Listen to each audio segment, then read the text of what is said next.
The wind scraped low across the prairie, dragging dry earth in its wake like the whisper of old bones. Over the ridge came a lone rider, hunched and swaying with the rhythm of his worn-out mare. Dust clung to his coat, his boots, even the lines in his weather-beaten face. But what he held close to his chest was something the dust hadn't touched. A bundled infant, no more than a few weeks old. Elias McGraw had been riding for 3 days with no sleep, no food worth mentioning, and no plan beyond getting his baby girl to someone who could help. The child's breath came shallow, and her whimper was so faint it barely stirred the air.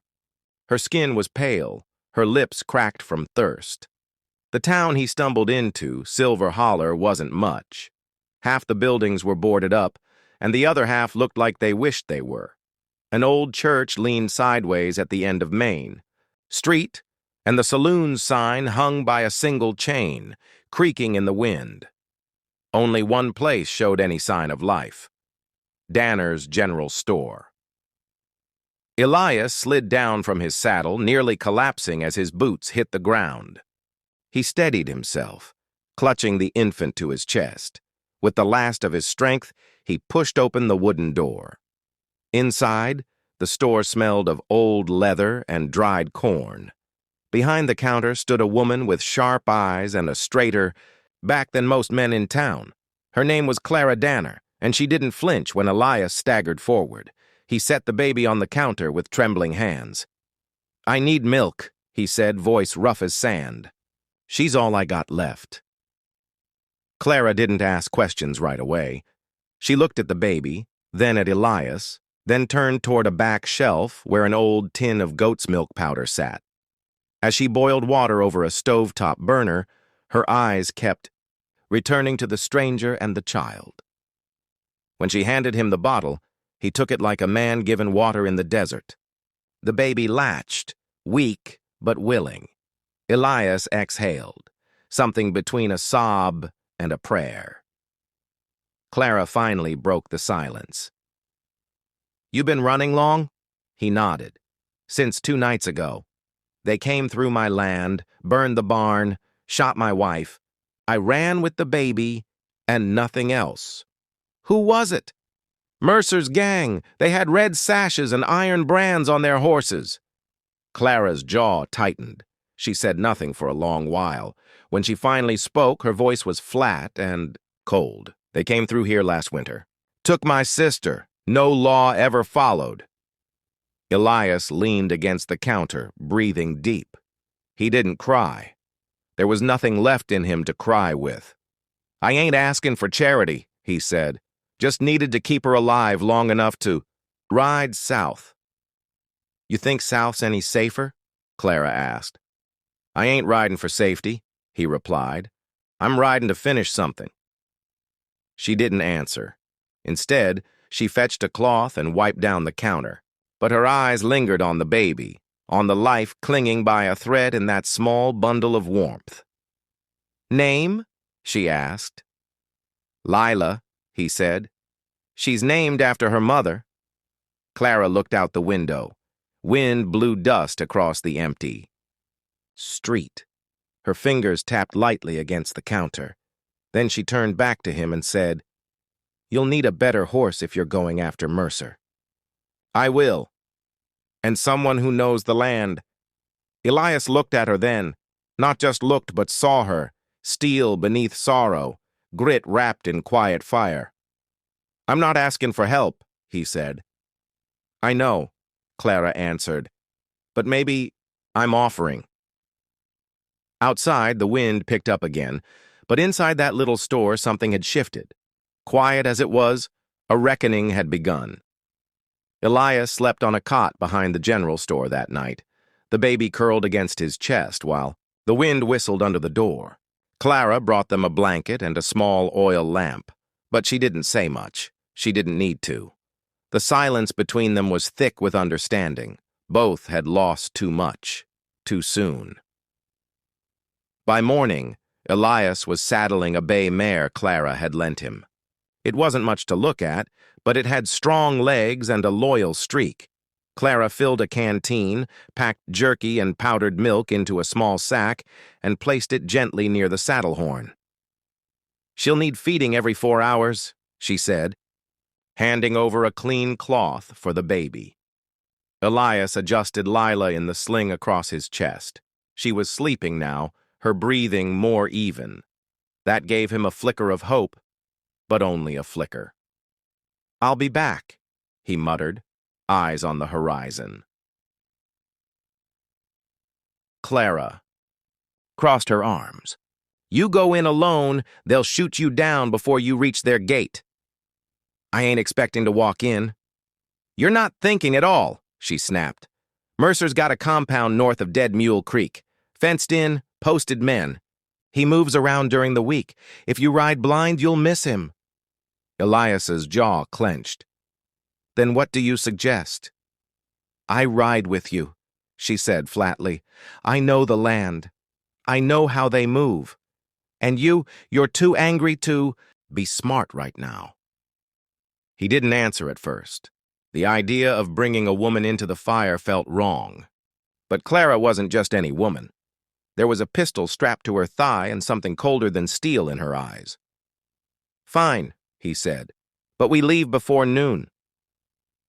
By midday, the pair were riding out of Silver Holler, the baby bundled, tight between them, protected from the wind by a wool blanket and Clara's steady arms.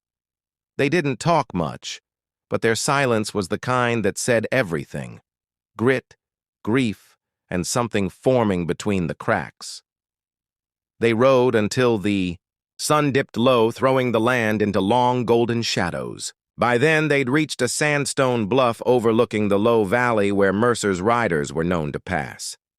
Clara led them to a small cave tucked beneath an outcrop, a shelter she'd used before during harsh seasons.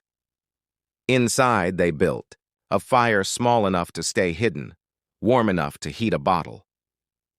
Lila stirred and cried, her tiny fists waving against the air. Elias tried to calm her, but Clara took over with practiced hands. "Hold her like this," she said, tilting the bottle. "Not too high. She'll swallow air."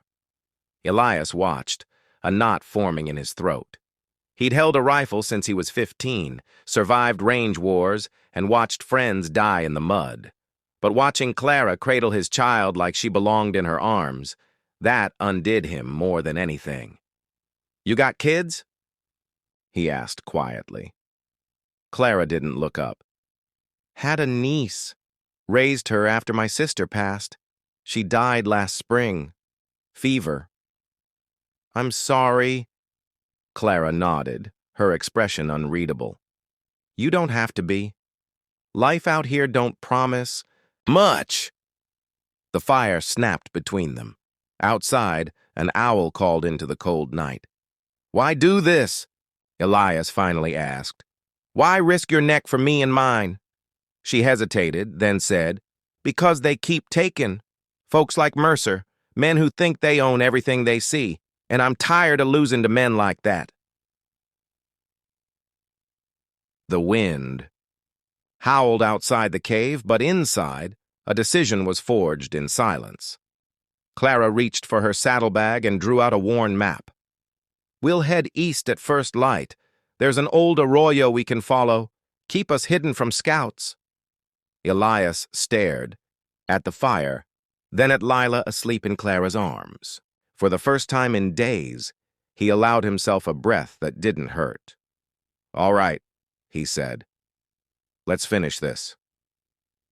Outside, the moon rose over the bluff, casting silver light across the hard land. Tomorrow, they would ride into the lion's mouth. But tonight, they were 3 souls. Tired, scarred, and maybe just strong enough to matter. By dawn, the wind had shifted east, dry and sharp like a blade scraping bone. Clara led them along the arroyo path, its jagged edges cutting through sandstone hills like the scar of an old war. Elias rode just behind her, his rifle strapped tight, eyes darting across the barren land.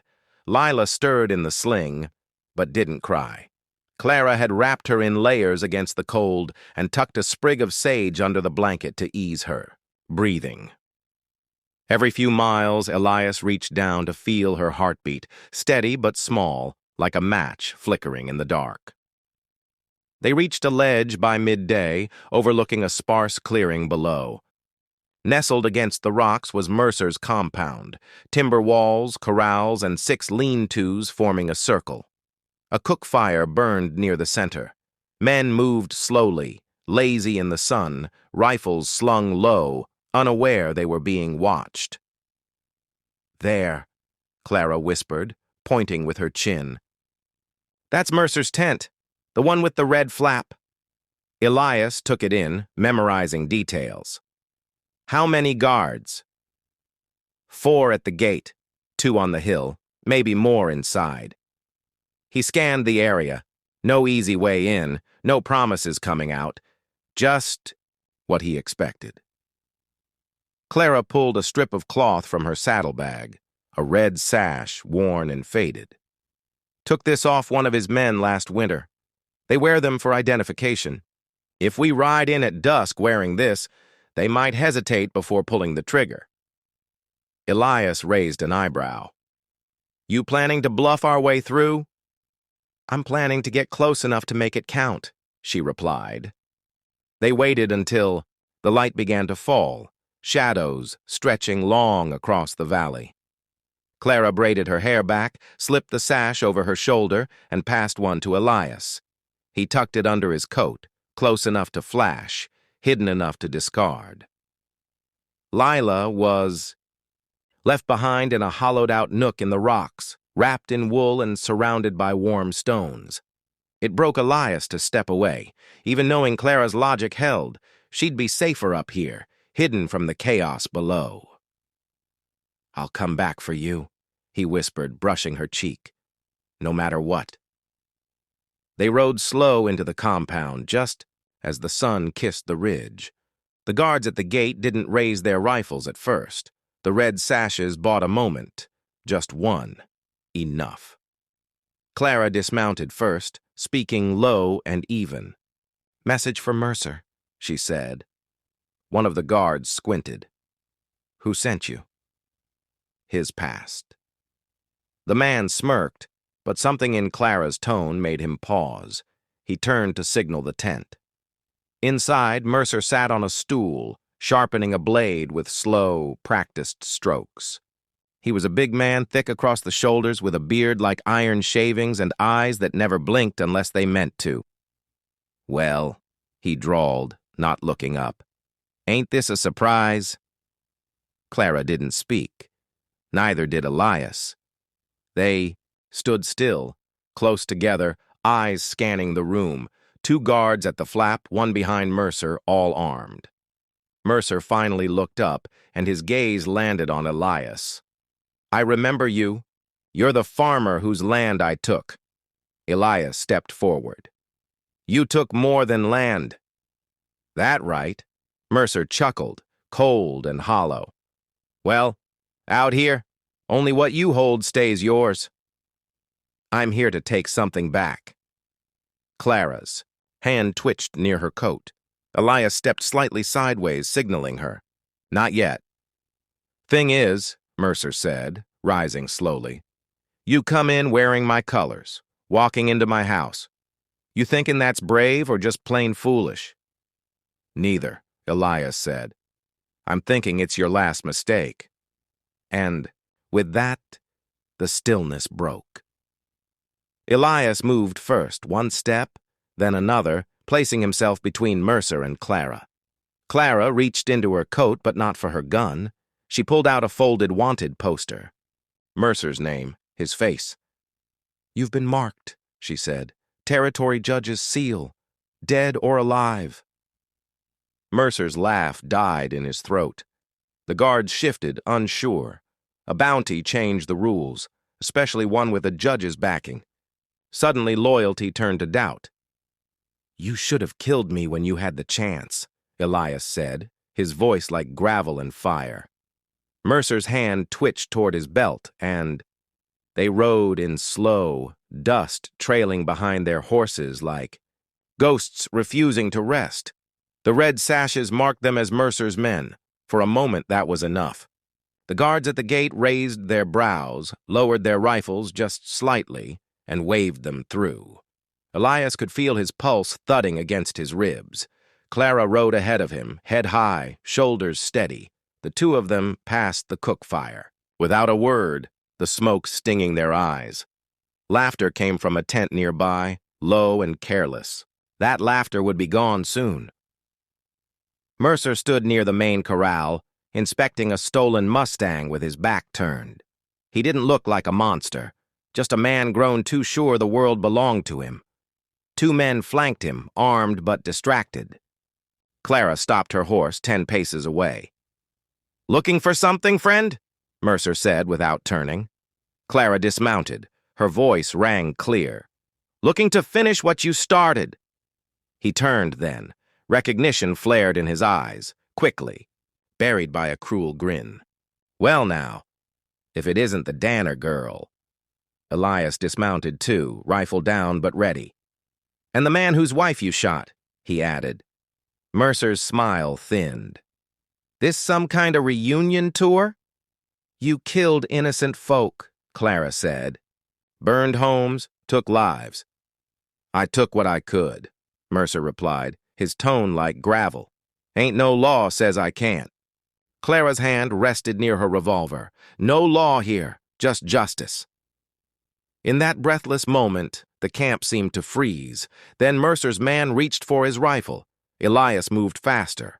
A crack split the air. Elias fired once, clean and sharp. The guard dropped. The camp exploded into motion. Clara ducked behind a barrel, drew, and fired. Elias dropped another man as he charged. Horses shrieked and bolted from the corral. Mercer pulled a pistol and took cover, barking orders. Chaos ripped through the camp like wildfire. Clara circled wide, covering Elias as he moved toward Mercer's tent. His boots pounded against dirt soaked with smoke and gunpowder. Mercer fired wildly, missing wide. "You think this ends here?" he shouted. "You kill me, 10 more'll take my place." Elias didn't shout back. He stepped forward, firing once more. Mercer fell. When the dust settled, Clara stood over the compound, her breath ragged, hair streaked with ash. Elias dropped to his knees. He wasn't wounded, but the weight of it all crushed down like a mountain. "It's over," Clara said quietly. Elias shook his head. "Not yet." They ran, together, back up the ridge, the horses exhausted but willing. Lila's nook came into view, still tucked beneath the sandstone bluff. Elias leapt from his saddle before the horse stopped, heart pounding louder than gunfire. She was there, alive, crying, loud and angry, full of life. He wrapped her in his arms, holding her close as if the world might still take her. Clara stood behind him, watching with soft eyes. "I thought we lost everything," Elias said. Clara crouched beside him, brushing a finger along the baby's cheek. "Sometimes you have to lose everything before you see what matters." He looked at her, really looked, and in that silence, something passed between them. Not romance, not yet, but something stronger. Trust, understanding, a bond forged not in comfort, but in fire. Weeks later, the compound was ash and silence. The bodies were buried, the land left to heal. Elias returned to Silver Holler with Lila and Clara beside him. People watched them differently now, not with pity, but respect. Clara reopened the general store. Elias built a small home behind it. Lila grew stronger every day, her cries louder, her eyes brighter. And when she reached for Clara, calling her mama without being taught, no one corrected her, because she was. In the heart of the Wild West, justice didn't always wear a badge. Sometimes it wore dust-stained boots, carried a child close, and walked beside a woman who refused to be afraid.